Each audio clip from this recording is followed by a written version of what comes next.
Hello makers, welcome back to 3D Maker Noob. I'm Joe, and today there won't be much 3D printing going on. But that doesn't mean I'm not going to make anything, because I am a maker after all. And so today I'm going to be, hold on, let me show you. I'm going to be, you see that? You see this mess? This is unacceptable. This is me not having a place to work because I don't have space. I have some shelving, but I need to get rid of all of that, put it somewhere different, and I need to make this desk bigger.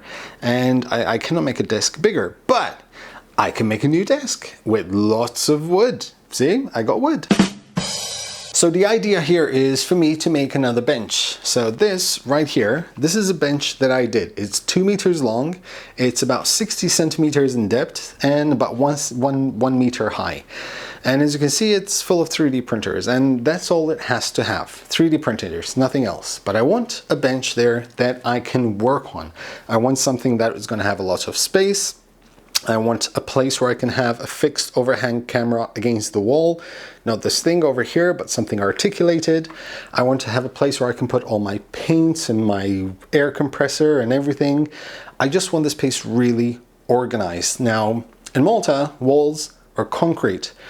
So what I did here was put, planked wood, so I can just drill wherever I want, because to drill concrete, it's a pain in the which is where these things are going through. So I'm gonna have technically 2 benches there, one against the other, both 40 centimeters in depth. And the reason for that is because doors are only 80 centimeters wide. And when you open that, it's actually about 75 centimeters, because you have the hinges of the door.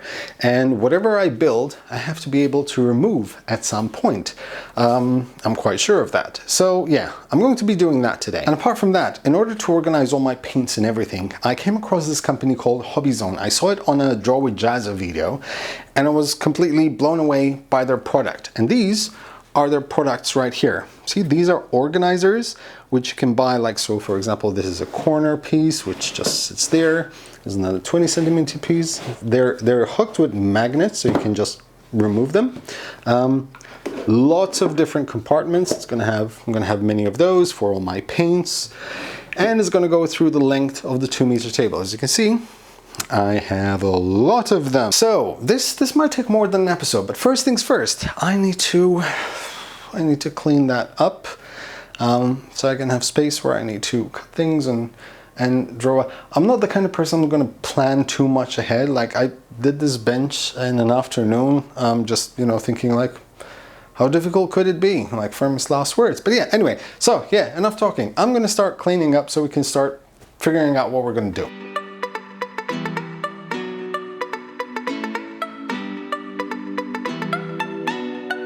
Okay, so we now have some space to work with. That's where the bench will be. We'll probably start from there to there. I just want to show you this. This was sort of like the cross member that was underneath the table that was here. And this is why you don't buy tables in chipboard, which you intend to put printers on.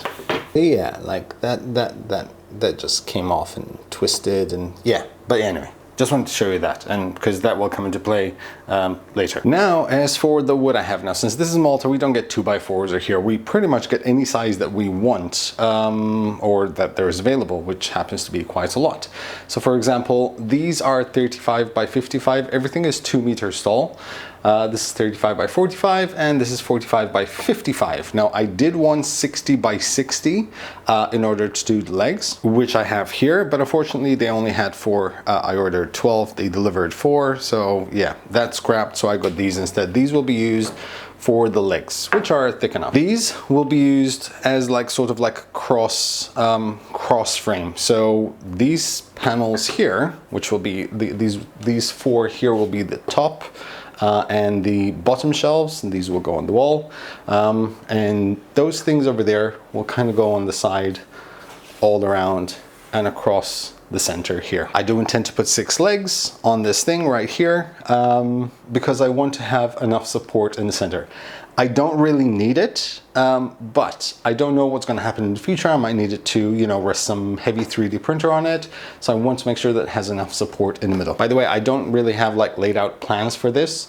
I tend to do things as I go along. The good thing is that most things are pretty much pre-cut. These are 2 meters by 40 centimeters, and I have 4 of these. And the bench is going to be 2 meters by 80. So it's just a matter of doing literally 2 benches and then sticking them next to another, and then just, you know, kind of like screwing them together. So if I ever want to move them out of the place, I can just undo these screws and I have 2 separate benches. And technically all I need to cut are the legs. These are 2 meters. The bench is going to be 1 meter high. So it's just a matter of cutting them from the middle to have 12 legs. Yeah, and there's very little cutting involved, so stick around.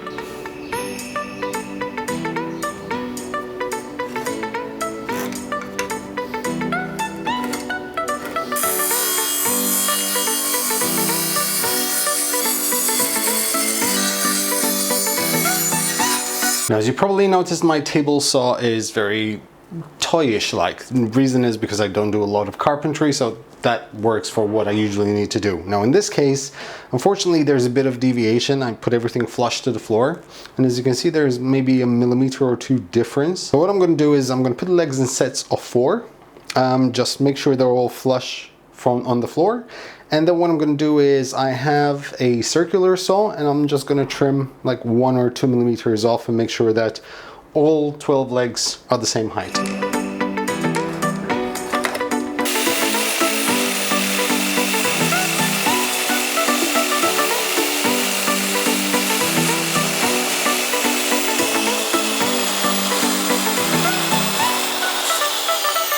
Now they're all the same height, so we can get moving. What's happening here is that we have the long horizontal beam that will go on the front of the bench, and this is the leg. I cut a couple of 40 centimeter pieces of these. I just want to gauge exactly how far in they will be. So just to make sure that this part of the side skirt, I'm going to call it a skirt, doesn't protrude further out from the top of the bench. Just to give you an idea, that is what it will look like. So as you can see, even over there, we have the legs going down and that skirt on the front. The reason why I'm going to be doing that part of the skirt larger or thicker than the rest is because of that specific reason. I want to have enough meat in there to be able to attach things to it should I need to do so. Okay, so this is to give you a general idea of what I need to do. I need to do the front frame and the back frame, which would both be like this, and then put them upright, put the side supports, and then obviously put the top and the bottom shelf. Now bear in mind, I have very limited resources, I have very limited tools, and I have very limited space. This is pretty much all I have here because I had to move everything in order to be able to work and not make a mess out of the house and just keep it contained in here. So I'll have to work with some squares to make sure that everything's parallel, lots of measuring, and basically just put 4 of these together in order to put the 2 benches.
that is the end result. Now it's not perfectly perpendicular.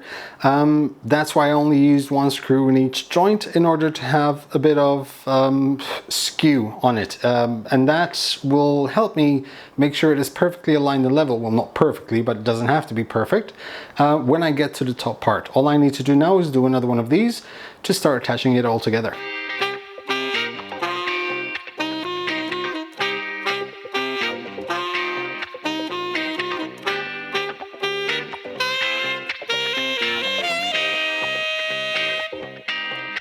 Enchanté.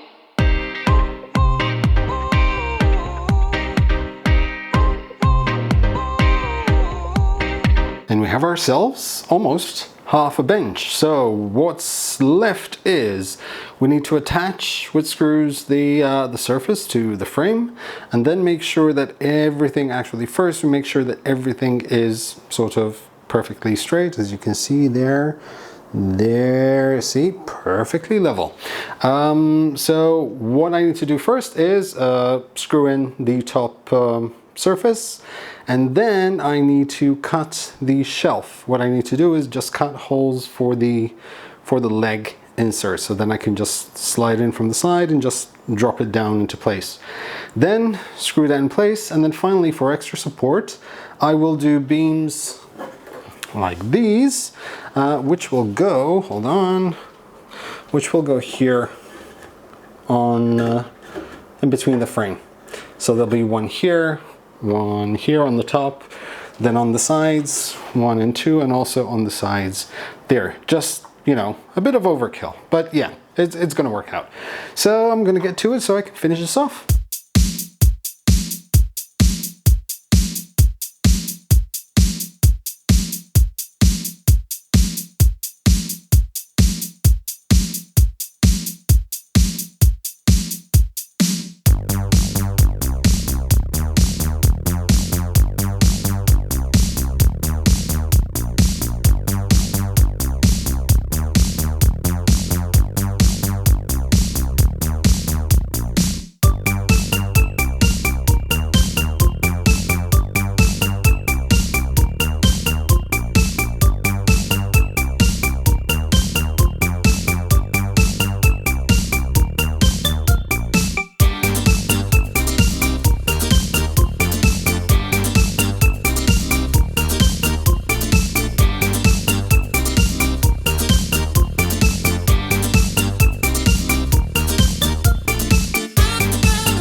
And just like that, we have our first bench. First of all, I have a newfound respect for people like I like to make stuff. In order to do something like this and record at the same time is mind-numbing. It's excruciatingly painful, and it's a waste of time. But it's also fun at the same time. It took much longer than anticipated in order to record, move the camera and everything to do one bench. So what I'm going to do is I'm going to stop here for today.